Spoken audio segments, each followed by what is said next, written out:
Boa noite a todos. Aliás, boa tarde, desculpem, eu estou tão acostumada a dar boa noite que hoje esqueci que era boa tarde. A Academia Mineira de Letras hoje não recebe, né? Apresenta a palestra da sua presidente, Elizabeth Renaud, sobre Ledo Ivo, e a gente gostaria de dizer só algumas palavrinhas sobre Elizabeth, embora eu ache que não existe nenhuma pessoa presente nesse auditório que não conheça a palestrante, mas é hábito da academia dizer isso. A presidente Elizabeth Renaud nasceu em Carmo de Minas, graduou-se em letras, português e inglês, especializou-se em literatura brasileira, ambos pela UFMG. Em 85, obteve o título de mestre em literatura brasileira, também pela UFMG, com a aprovação da dissertação A Aventura Surrealista de Ledo Ivo, Invenção e Descoberta. Então, esse é o tema da palestra de hoje também, que desde a dissertação de mestrado vem ocupando o trabalho da presidente Elizabeth, recebeu, inclusive, dele próprio, Ledo Ivo, muitos cumprimentos e prêmios, né, Elizabeth? Então, eu não vou me alongar, o currículo da Elizabeth é enorme, ela publicou 13 livros, entre eles o ensaio de Gil a João, em 99, que recebeu o Prêmio Eduardo Frieiro, da Academia Mineira de Letras, o romance Conchilua, de 2000, vencedor dos prêmios Nelson de Faria, da Academia Mineira de Letras, e Alejandro José Cabaça, da União Brasileira de Escritores, e o ensaio Memória Diamantina, de 2002, contemplado com o prêmio Centenário de Juscelino Kubitschek de Oliveira. Então, publicou também várias antologias, mas eu deixo a palavra com a presidente Elizabeth, que vai nos brindar com essa palestra sobre Ledo Ivo. Boa tarde a todos.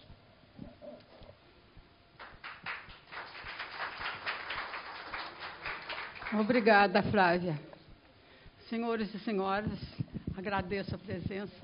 Vou apresentar aqui o meu trabalho, que foi tirado de uma dissertação de mestrado, que se transformou nesse livro, A Aventura Poética de Ledo Ivo, publicado por indicação do poeta analisado na Biblioteca Frane Peixoto da Academia Brasileira de Letras, em 1988. O prefácio do mestre Antônio Weiss enriquece sobremaneira o meu trabalho crítico, pela habilidade de sua interpretação e decodificação de minhas palavras, tirando a obscuridade que inconscientemente eu lhes possa ter atribuído. A sua metacrítica sintetizou valiosamente a minha análise, imprimindo a marca de sua genial capacidade intelectual e literária. Aqui tem um trecho de uma carta que Ledo Ivo me enviou em julho de 85. A sua dissertação constitui, ao mesmo tempo, uma leitura e uma iluminação da minha obra. E, diante de suas descobertas e até de invenções críticas, eu, que tanto invejo os críticos criadores e procuro segui-los, não teria nenhuma restrição a fazer, inclusive porque, para mim, um texto poético é ou deve ser um ponto de partida para a leitura crítica, a qual deve assentar-se forçosamente num ponto de vista que é a verdade simultaneamente íntima e pública do crítico. Apreciei inicialmente a sua prosa, o seu escrever bem e claro, a clareza expositiva de uma escritora escondida atrás da dissertadora e dotada de um desembaraço verbal que a distancia dos usuários dos cassanges críticos, bartolês, lacanês, estruturalês e etc. E, de certo, foi a sua desenvoltura estilística que lhe permitiu dizer o que disse. Bom, Eu vou primeiro situar a geração de 45. Muita gente não sabe o que foi a geração de 45. A terceira geração modernista, denominada neomodernismo, consistiu no aparecimento de nova forma de poesia, sucessora da fase anterior, a de 1930. Esta foi a geração de 1945, que tentou impor a sua dicção e a sua autodefinição. A geração anterior forneceu a cada poeta da nova safra as bases para um estabelecimento de sua poesia, que, independente de ser calcada em exemplo anterior, trouxe mais liberdade em seu processo de criação, dentro das possibilidades de exploração de novos rumos. A geração de 45, longe de constituir uma ruptura com a geração modernista que a antecedeu, foi uma continuação em posições novas, as da disciplina e da universalidade. Diferenciou-se, no entanto, da independência proclamada por Mário de Andrade na liberdade de escolha dos gêneros, já aconselhada por Aristóteles na sua Poética, quando propôs uma volta à reabilitação do verso como construção verbal, nota dominante desta geração. Com a geração de 45, ao aparecimento da depuração formal, a volta à severidade dos lemas e temas banidos pelo modernismo de 22, e o restabelecimento de alguns gêneros, como o soneto e a ode. A poesia de 45 é o continente de uma forma individualista e pessoal, com seus postulados e regras próprias. Surge em decorrência de uma necessidade, a de artistas do verso, reclamados até mesmo por Mário de Andrade, que em artigo de março de 1939 dizia estar a poesia aparecendo apenas como inspiração, o que o decepcionava, considerando que poesia não é apenas lirismo. Leduivo desempenha na literatura brasileira papel de proeminência pelo seu ecletismo como poeta, memorialista, romancista, tradutor e crítico. E imprime em sua obra o selo de qualidade, que se traduz por linguagem. Esta linguagem múltipla é que faz de Leduivo a grande personagem literária que ultrapassa até mesmo a sua condição de participante da geração de 45. Pleiade de intelectuais conscientes e criativos do verso na ascensão de novo posicionamento na poesia brasileira. A angústia do seu questionamento poético traduz a busca obsessiva a tudo que o cerca e intriga: a vaga, a noite, o vento, a colina, o mar, o amor, a mulher. É uma permanente interrogação. É o menino perdido e reencontrado, na esperança de que sua continuada inquietação possa transformá-lo em linguagem. A linguagem transformadora é o que faz um dos poetas mais instigantes da literatura brasileira. A poesia é o traço distintivo da sua obra, constituída de vários títulos, entre eles O Sinal Semafórico, Linguagem, Finisterra, Uma Lira dos 20 Anos, Calabar, 50 poemas escolhidos pelo autor, Mar Oceano. Recebedor de vários prêmios, como Jabuti, Casimiro de Abreu, Pen Clube do Brasil, da Academia Brasiliense de Letras, pelo conjunto de obras, entre outros. Leduivo constrói uma obra libertária, representante de um dizer autêntico, condensando no poema todo o seu significante e desprezando o automatismo e a repetição.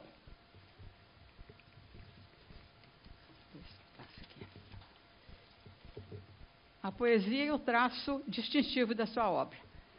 No entanto, em prosa, é autor de vários ensaios, contos com romances, críticas, ressaltando-se Ninho de Cobras, A Ética da Aventura, Confissões de um Poeta, A Morte do Brasil, O Caminho Sem Aventura, Modernismo e Modernidade, Alagoas, Poesia Observada, As Alianças e outros mais.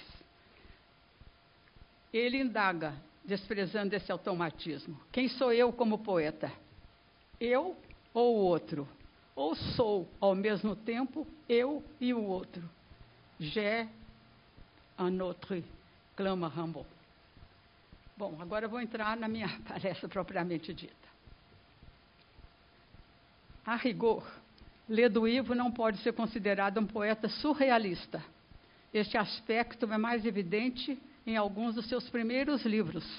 Porém, na medida em que o poeta consegue transformar, por sua alquimia, matéria em sonho e o sentido realista de um acontecimento abrigar-se no fantástico e no insólito, constrói um poema surrealista.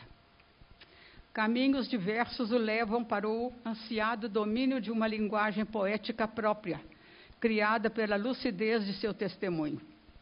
Pela frequência com que certos temas, descrições ou evocações são relatados, nota-se que são também interdependentes e enredam-se nos ramos do surrealismo, numa síntese de aspecto tríplice, psicanalítico, social e metafísico. Sejam eles o sonho, a água, a noite, a infância ou a mulher.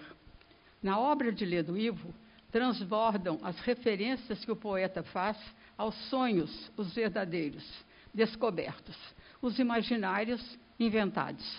Apesar de se posicionar contrário ao trabalho de analistas e terapeutas que procuram desnudar as criaturas, reduzindo-as a piscinas vazias, Ledo-Ivo refere-se à interpretação feita por um especialista americano de seus sonhos, que sempre se repetiam sob variações, mas que possuíam o mesmo conteúdo. Alguém à procura de algo, mas que desperta antes da descoberta. O diagnóstico concluiu que a sua significação era de uma busca obsessiva, a procura por um homem de sua própria identidade, de seu self. Essa busca, o poeta a informa dentro da busca da expressão artística e da angústia de seu questionamento poético a tudo que o cerca e intriga. Ele encarna uma permanente interrogação. É um menino perdido e reencontrado, que continua a interrogar a tudo e a todos, na esperança de que sua continuada inquietação possa transformá-la em linguagem. Veja-se em elegia a sua tentativa em alcançar um real liberto da angústia de um tempo que se alia ao absoluto. O poeta está sozinho, raro objeto ao alcance de todos. E quando ele vai buscar no real a aliança com o tempo, escuta o clamor das coisas que não querem morrer. E eles nos sentimos, então, jogados num território em que temos a segurança de nuvens junto a um azul insaciável. Somos as presas da inesperada revelação. Pela sua imaginação, sente a nostalgia do que pressente e não conhece, através da solidão que o rodeia, o seu universo em busca da palavra exata. Ledo-Ivo ainda, clássico instante, como o desejo de recolher num soneto toda a poesia do mundo, vem a necessidade de ser unidade ligada a todas as coisas. É aqui que se coloca Ledo-Ivo, no domínio racional da forma em que posiciona o seu lirismo em equilíbrio e que se transforma numa antropomorfização metonímica no intérprete sujeito que procura, através de um múltiplo questionamento objeto, tudo que a sua sensibilidade e subjetivismo sofrem e repassam na fantasmagórica surrealista que interpretava. Ledo-Ivo inicia sua aventura através da linguagem, dentro de um encaminhamento que não faltam, e a que não faltam, os elementos postulados por Breton. Estes se apresentam nas divagações do poeta, em caráter repetitivo, como uma constante inquietação. Na sua visão surrealista, o poeta une toda a contraditoriedade existente num duplo de negativo e positivo, e segue, através do racional e do ilógico, até o reino do maravilhoso. A imaginação lança seu voo libertário, sem qualquer controle do espírito crítico, e faz com que as pequenas formas do cotidiano se metamorfoseiem e cheguem à casa do não-senso ou do fantástico. O poeta se encaminha dentro do surrealismo que ele mesmo desperta, e para exprimir o absoluto, condiciona sua missão às palavras de Breton. Eis o que ele diz: tudo o que sabemos é que somos dotados da palavra, até um certo grau, e que por ela algo de grande e obscuro tende a se exprimir através de nós, porque cada um foi escolhido e designado por si mesmo, entre mil, para formular o que de nossa existência deve ser formulado. Neste procurar exprimir a angústia que o atormenta, diante de uma totalidade ainda obscura em sua percepção, mas que pressente e a que deseja se incorporar, transforma a realidade que o cerca numa super-realidade, que paradoxalmente, pela magia do poeta, reduz o estranho e o sobrenatural ao comum e cotidiano.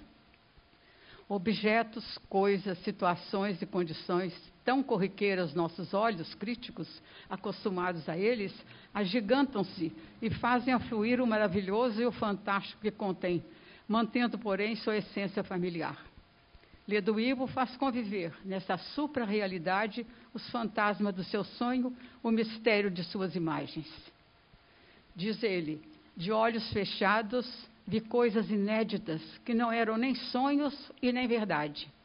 Serragem de lembranças, candelabros dos sóis da minha vida. Viver é para mim falar de coisas que armazenei durante 1000 solstícios, entre as Bóreas e a ilha, no Mar Verde, fronteiro ao continente. Esse poema está em linguagem. Colocando o maravilhoso na realidade, os objetos são destituídos de um mistério, numa descontinuidade de causa e efeito. O supra-real é aceito como real. Os mirabilhas são lidos como naturalia, referidos assim por Idemar Kemp dentro de uma relação metonímica em que se inclui o encantamento do leitor. Há uma diversificação nas visões ligadas à percepção do emissor ou de vários receptores. Assim, enquanto o leitor A pode decodificar a mensagem, diferentemente do leitor B, ao receber como de eternidade o sentido que a beleza lhe traz, e que pode diferir do que o poeta tentava transmitir na sua aceitação, da inexorabilidade de uma morte que arrebanha a beleza, mas que se reveste dela também. Esse soneto se chama Beleza. A beleza não aprende a morrer. Não nos comunicamos com os corpos. Nossa parada é jogada com as almas. As cortinas esvoaçam, nutrindo-se de noroeste, e as formigas preferem jantar os mortos. A beleza quer sempre ficar acordada. Sempre evitamos o conforto dos abismos. Por isso são brancas as mortalhas com que nos cobrimos na hora de dormir. A beleza não concorda em morrer, e morre como os antigos deuses. Ágata, que exaltaram a vida, como os modernos deuses que insistem em apregoar a conveniência da morte. O surrealismo é o depositário fiel daquele maravilhoso puro de que nos fala Todorov. Os acontecimentos ou elementos sobrenaturais não provocam qualquer reação particular, seja nas personagens ou no leitor implícito, pela sua caracterização na própria natureza do que é narrado. Forma e conteúdo tornam-se, portanto, arbitrários na sua distinção. O acontecimento que é evocado passa a elemento formal. A recíproca é também verdadeira, nesse silogismo em que o procedimento estilístico formal pode conter o conteúdo sobrenatural.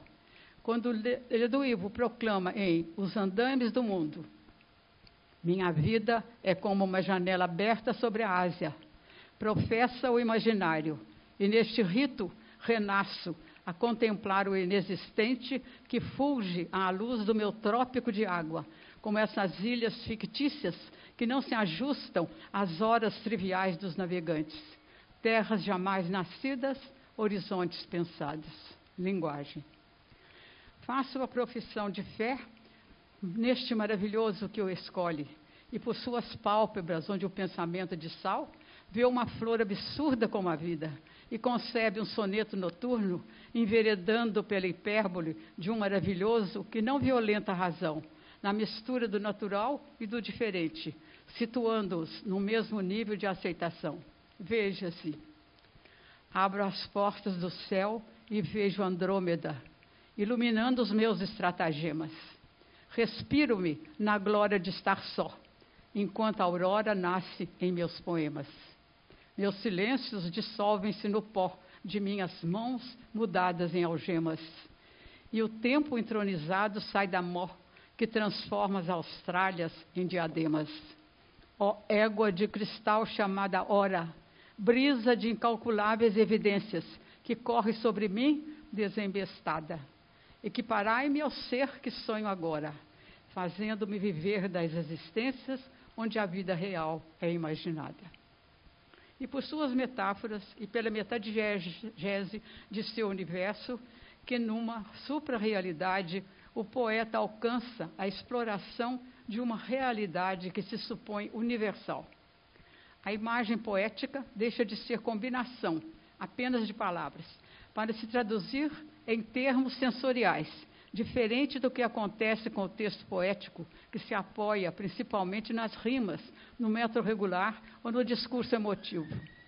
A leitura poética que o surrealismo requer despreza as convenções, e o mundo do sobrenatural evocado é aceito como natural. Assim, o mar que em certos olhos nascia, o que disseram as pálpebras da mulher, ou a briga com o leopardo e o cálice de março, dentro dos mistérios demais para os nossos olhos, incluem-se no paradoxo da linguagem literária. Quando são empregadas em sentido figurado, é que as palavras devem ser tomadas literalmente. Essa literalidade designa o nível da leitura própria da poesia. No procurar a literalidade das palavras, no seu sentido poético, Ledo-Ivo abandona sua preocupação com a forma e a medida, e as faz emissárias deformadas e desmedidas do seu inconsciente, que rompe as barreiras do interdito e se coloca numa explosão. Como elemento mágico, a palavra é o cerne da poesia e se projeta, além do som e musicalidade, e repõe sua carga de sinal, mesmo ao designar o cotidiano e o prosaico. Apesar de um manipulador de sintagmas, Ledo-Ivo deixa-se dominar pelo inconsciente e recebe a inspiração que o artesanato procura burilar. No seu labor catártico, flui a associação lúdica de formas, e um quase automatismo bretoniano organiza os seus versos. As sinestesias se combinam e imagens se fundem através das evocações. Os sentidos se tornam cor, cheiro ou sensação, como em as estátuas. Brancas formas que o tempo cobre de pátina e a noite higieniza. Ninfômanas impregnadas de patético dar nuas, se abandonam a mais que a requestada, falando talvez em linguagem de nuvem e se insultando com palavras azuis. Nunca estremecem ou gritam esses pássaros feitos de substância antiga do soneto, mudas, mas sempre em voo, esperam sempre. A trajetória que empreende o poeta é a reduplicação daquela que seguiu o Homo sapiens, lenta e progressivamente, desde o seu nascimento, na negatividade da perda de seu habitat, paraíso natureza, assimila sua impotência. Visualizando o seu próprio fim, a morte, debate-se na dicotomia existencial insolúvel. É corpo e alma, finito e infinito.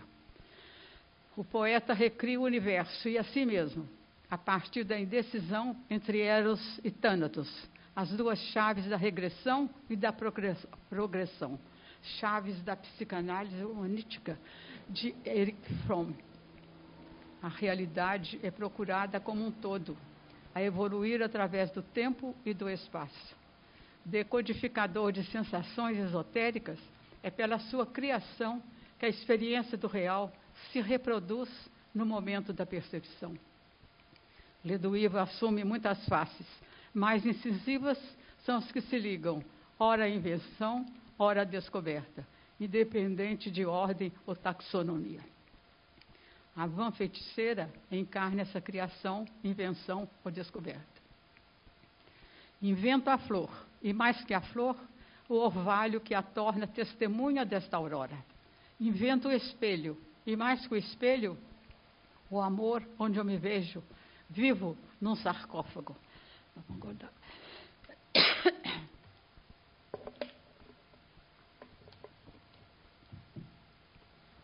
E a vida, este galpão de sortilégios, deixa que eu a invente com palavras, que são dragões vencidos pela mágica. E não me espanta que eu, sendo mortal, sujeito à injúria de tornar-me em pó, crie uma rosa eterna como as rosas inexistentes nesta flor efêmera. Sonho de um sonho, a vida, ao vento, escoa-se em vãs lembranças. Minha rosa morre por ser eterna, sendo o mundo vão, em linguagem. É o que eu tinha a dizer.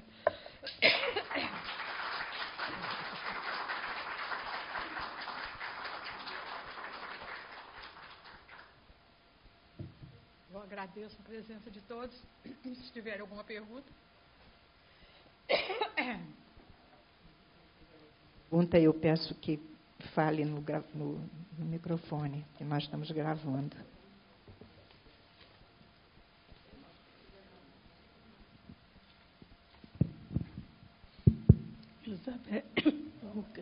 Elizabeth, primeiro eu queria cumprimentar por essa maravilha.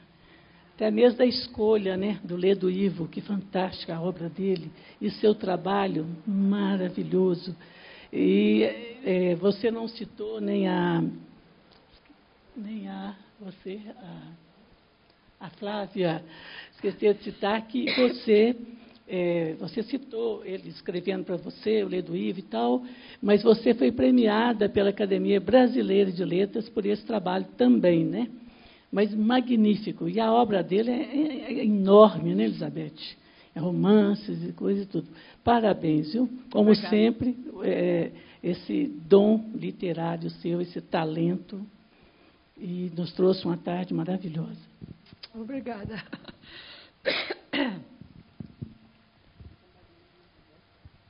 Funcionar. Ao elogiar Elizabeth hoje, eu gostaria só mencionar um fato. Quando ela chegou aqui, depois da defesa dela,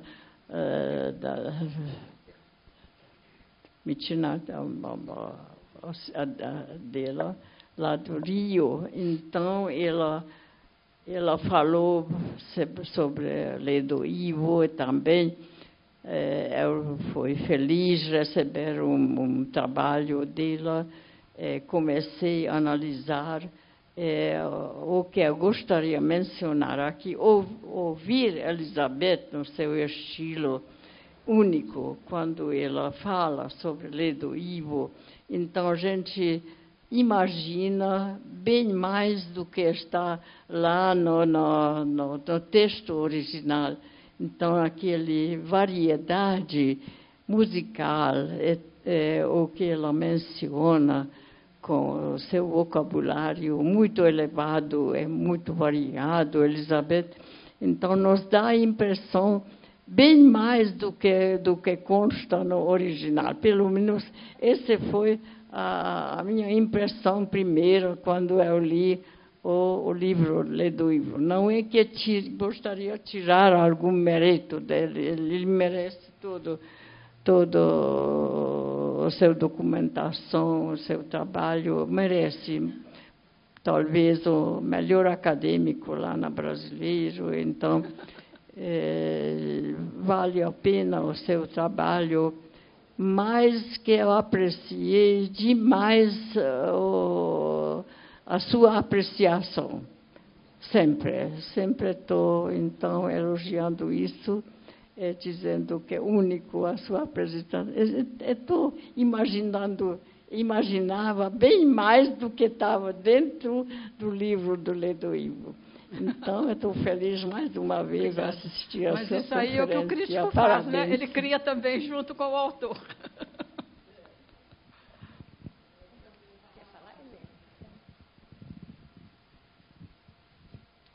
Elizabeth, como sempre, a gente imaginando que aquela palavra é simples e pequena, dali desdobra-se um manancial de coisas lindas, sublimes, profundas.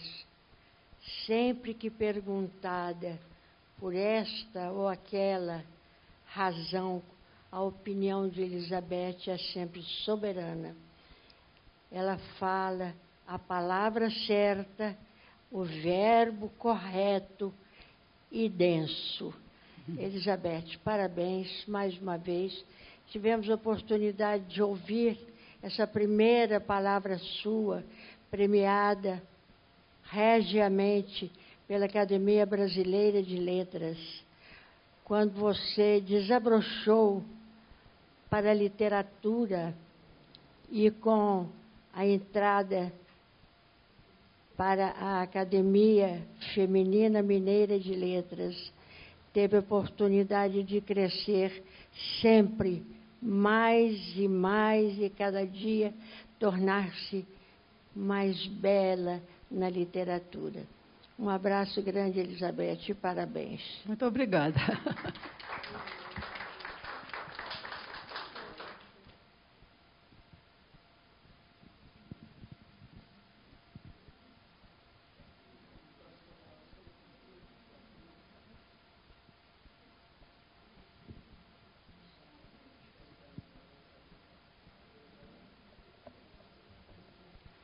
A obra de Lia do Ivo oferece muitas visões para a gente desenvolver.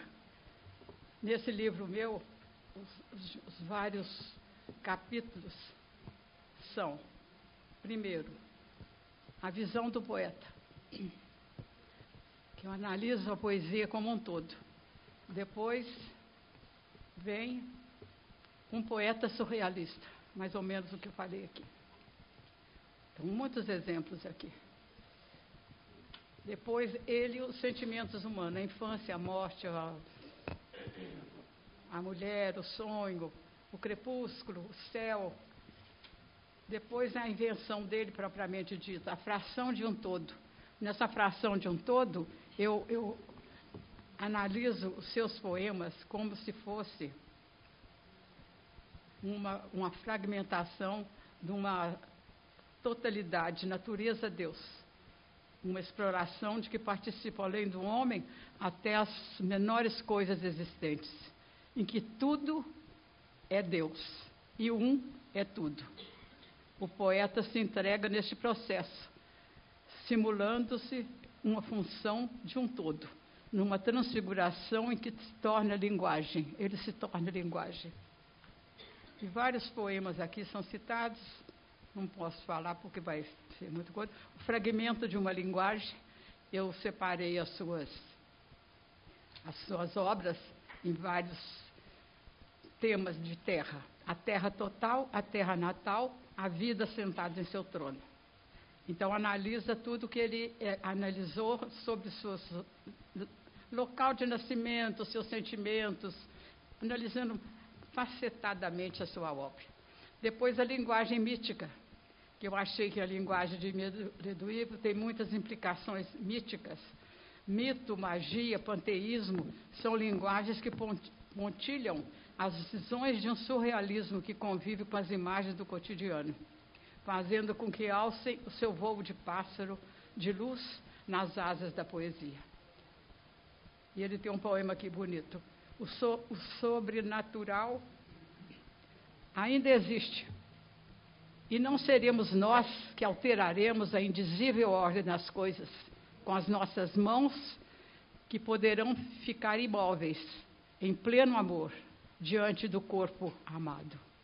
É inútil pensar que os anjos morreram ou se despaisaram, buscaram outros lugares. Eles ainda estão, unidade admirável do dia e da noite, entre as nuvens e as casas em que moramos.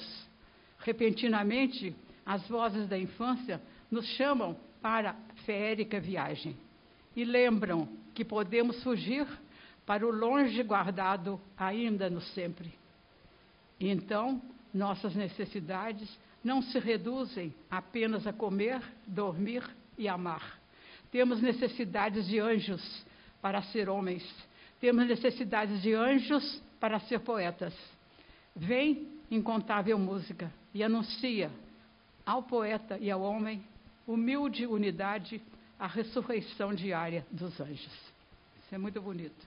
O metapoeto, também que eu fiz uma inclusão aqui na linguagem ontológica e as suas relações com os problemas da sintaxe, da poesia e da metapoesia. Então é isso, que eu me fiquei muito satisfeita de ser escolhido o Ledo Ivo e ter conhecido pessoalmente na Academia Brasileira. Ele fez questão de me mostrar a biblioteca que estava o meu livro lá, junto com os outros livros dele. Eu agradeço a presença de todos e espero que tenham gostado. Obrigada pela presença.